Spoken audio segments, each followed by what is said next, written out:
सभी युवा शक्ति को मेरा विकास वर्धन का नमस्कार।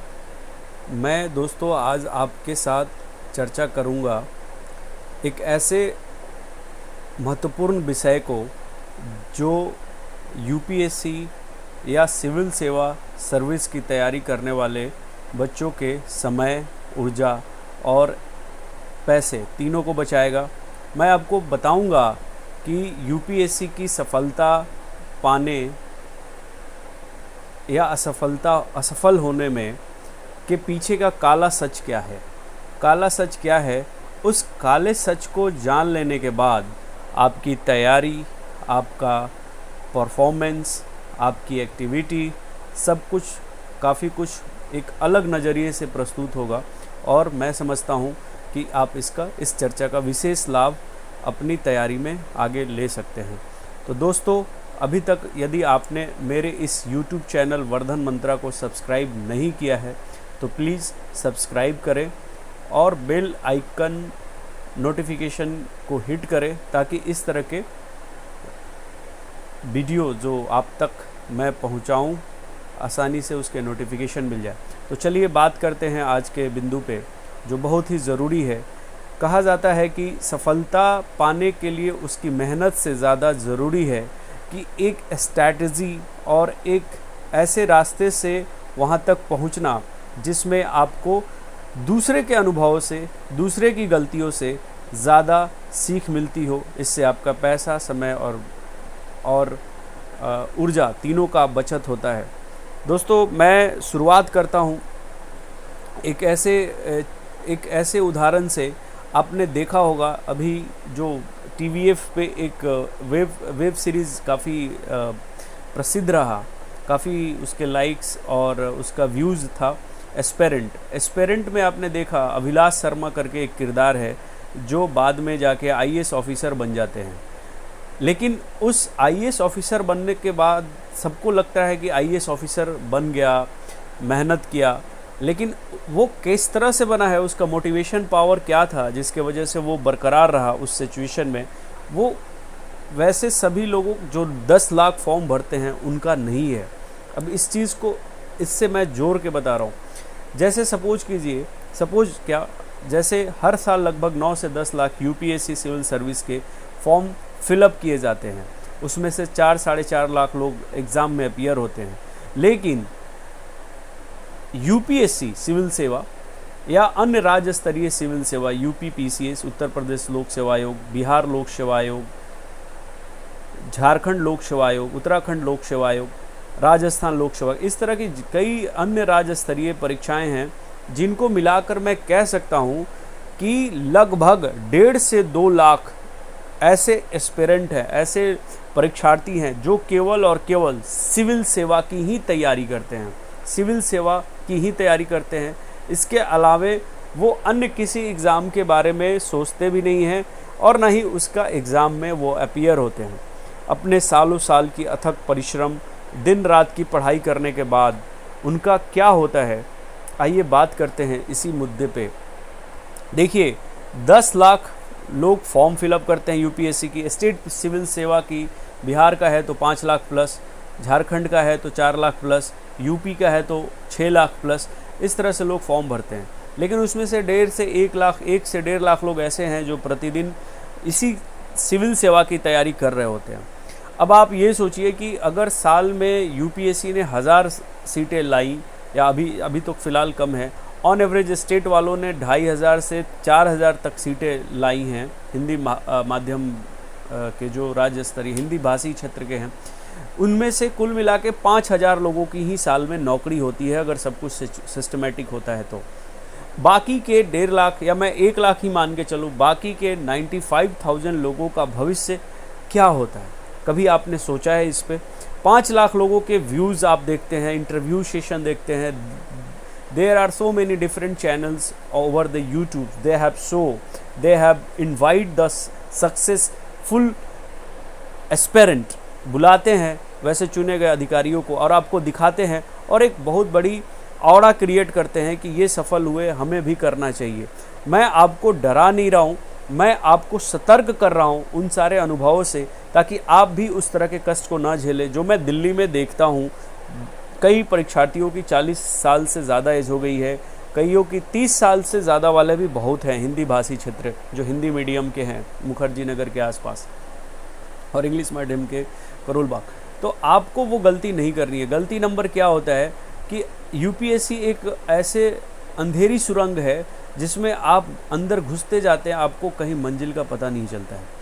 तो बाकी जो 95,000 लोग हैं वो कहाँ हैं, इस बारे में आपको सोचना है कि वो करते क्या हैं। आज बाद बाकी हर साल एस्पिरेंट्स फॉर्म भरने की संख्या बढ़ती है, तो वो लोग कहाँ जाते हैं। 5,000 का सिलेक्शन हुआ, 100 लोग आईएएस बने, 100 लोग आईपीएस बने, 50 लोग आईएफएस बने, कुछ रेलवे में चले गए।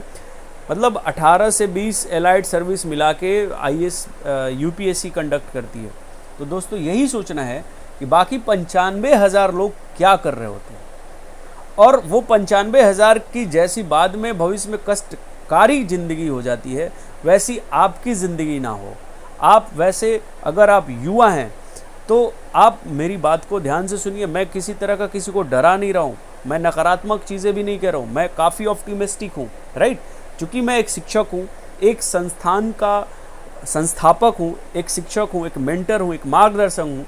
तो मेरा ये सच, जितना मुझे सच बोलने से नुकसान होगा, लेकिन इससे कहीं ज़्यादा होगा मेरी बातों से किसी को अगर कुछ फ़ायदा होता है और उसकी जीवन बच जाती है, उसका सपना टूटने से बच जाता है, उसके माता पिता के सपने उसके साथ जुड़े होते हैं, समय बच जाए, ऊर्जा बच जाए, और फिर वो जाके आईएएस ऑफिसर बन जाए, आईपीएस बन जाए, एसडीएम बन जाए, डीवाईएसपी बन जाए, या फिर नॉन अदर कोई एलाइड सर्विस में आ जाए।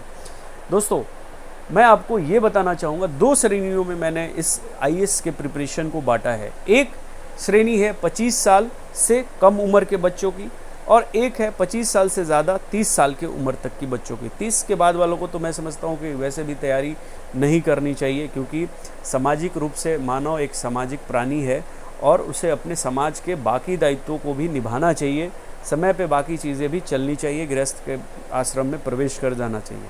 तो 30 के बाद मुझे नहीं लगता कि आपको पढ़ाई करने की ज़रूरत है, कंपटीशन में आने की ज़रूरत है।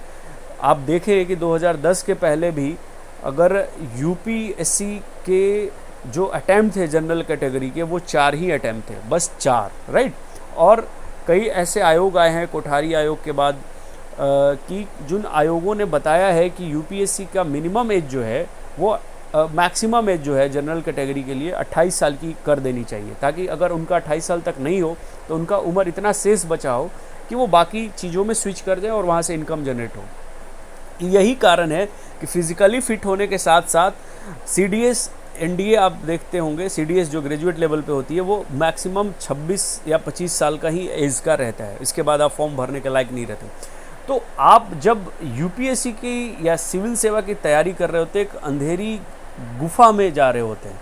उस अंधेरी गुफा में अगर आप ऐसे ही जा रहे हैं बिना मशाल के, बिना रोशनी के, बिना टॉर्च के, तो ज़्यादातर चांस है कि आप अंधेरे में टकराएंगे, आपको शारीरिक नुकसान होगा और मंजिल पाने की तो कोई गारंटी ही नहीं है। इसलिए रोशनी, ये रोशनी क्या है जो मैंने 2 श्रेणी में बताया। पहली रोशनी, मतलब रोशनी के अंतर्गत मैं ये बता रहा हूँ कि 25 साल से जो पहले के बच्चे हैं, 25 साल जिनका पूरा नहीं हुआ है, आप फ्रेशर हैं, आप अभी प्लान कर रहे हैं ग्रेजुएशन में कि आप यूपीएससी की तैयारी करेंगे, फर्स्ट अटैम्प्ट सेकंड अटैम्प्ट निकालेंगे, तो अटैम्प्ट कोई मायने नहीं रखता। आप बहुत अच्छे आपकी एजुकेशन हुई है, आप आईआईटीएन हैं, आप एमबीए हैं, आईएम से हैं, या फिर बहुत अच्छे दिल्ली यूनिवर्सिटी, जामिया मिलिया से हैं, जो देश के प्रोमिनेंट इंस्टीट्यूशंस यूनिवर्सिटी से you have passed out, so you have chased this target because you have well education from the India prominent professor and lecturer, right। तो वहाँ पे आपको एक नौकरी की सुविधा है। कहने का मतलब ये है कि अगर आप 25 साल के पहले की श्रेणी में हैं और सामान्य शहर से आते हैं, गांव से आते हैं, जिला से आते हैं, तो आप एक डायरेक्ट यूपीएससी या सिविल सेवा में मत कूदिए। आप बैचलर डिग्री कीजिए। बैचलर अगर आपकी इंजीनियरिंग है या कोई स्किलफुल है, बीबीए है, तो आप बिल्कुल आइए, क्योंकि 25 के बाद आपको नौकरी मिलने की संभावना ज़्यादा है। आर्ट्स पढ़ के, ह्यूमैनिटीज़ सब्जेक्ट पढ़ के अगर आप यूपीएससी में फर्स्ट अटैम्प्ट आ रहे हैं तो मैं समझता हूँ बेवकूफ़ी है। आप उस बेवकूफ़ी करने से बचिए।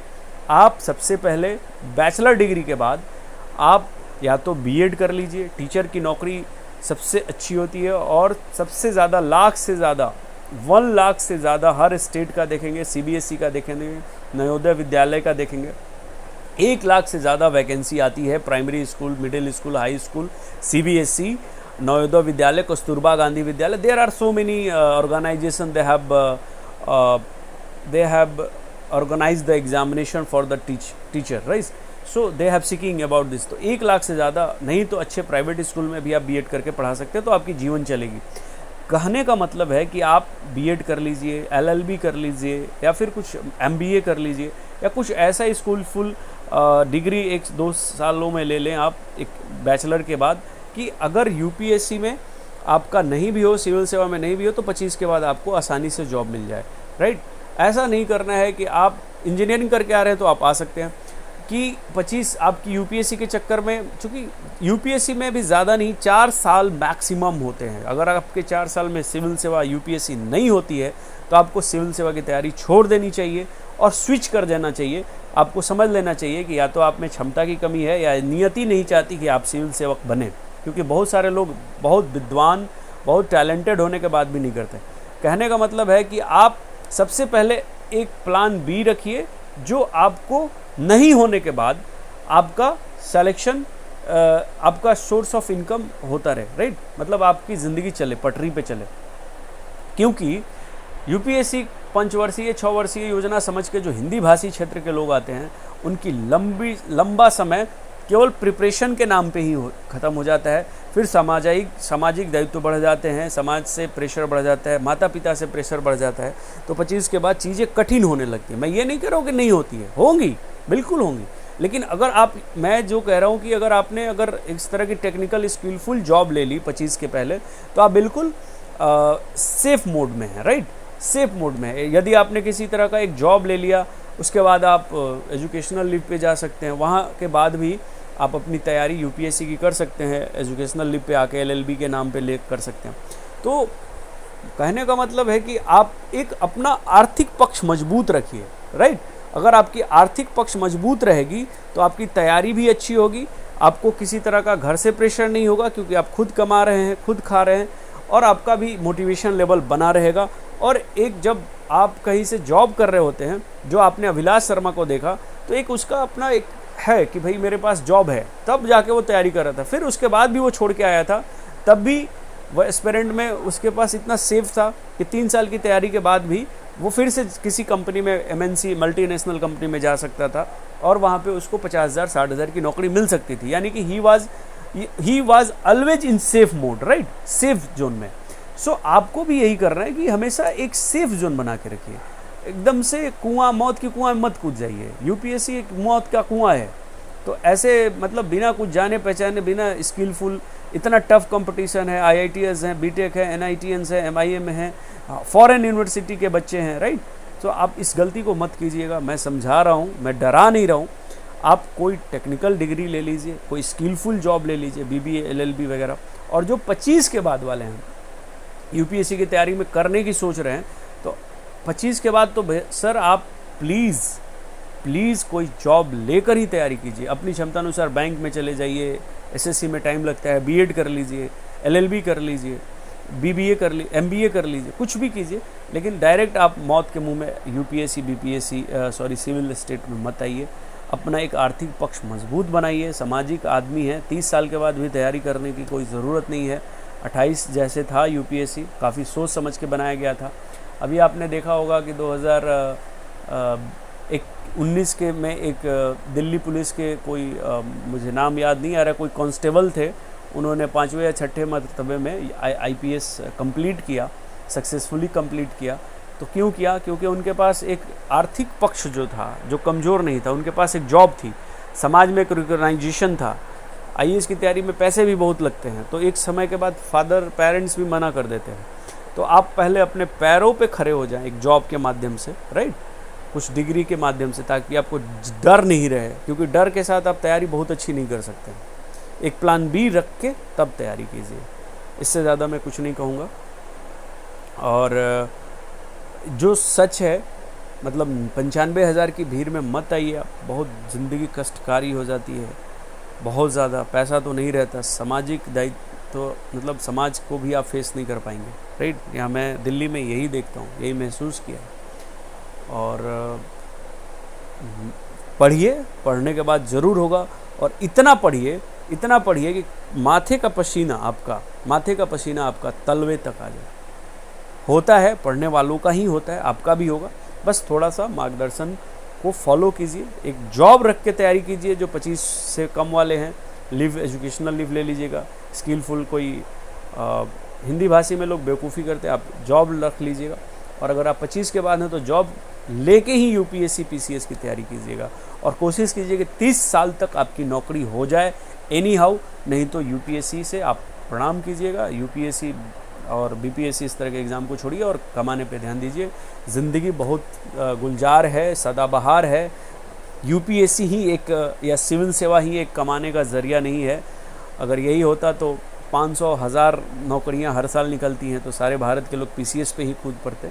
ये अलग है कि रिकॉग्नाइजेशन से यहाँ पैसा आता है, आप एसडीएम, डीआईएसपी वगैरह वगैरह बन जाते हैं, तब आप पैसा कमाते हैं। समाज के लोग हुआ कि डीएम है, वैसे सब लोगों का काम चलता है। अपने गांव, मोहल्ला, समाज में देख लीजिएगा, सबका काम चलता है, थोड़ा बहुत सबका काम होता है। तो वैसा कुछ नहीं है, दुखी नहीं होना है, तैयारी करना है, लेकिन एक प्लान बी के साथ, एक जॉब के साथ, एक स्किल के साथ, राइट। ओके, धन्यवाद, थैंक यू, जय युवा शक्ति। फिर मिलेंगे अगले वीडियो के साथ। अगर आपने अभी तक वर्धन मंत्र सब्सक्राइब नहीं किया है तो प्लीज़ इस चैनल को सब्सक्राइब करें। Thank you.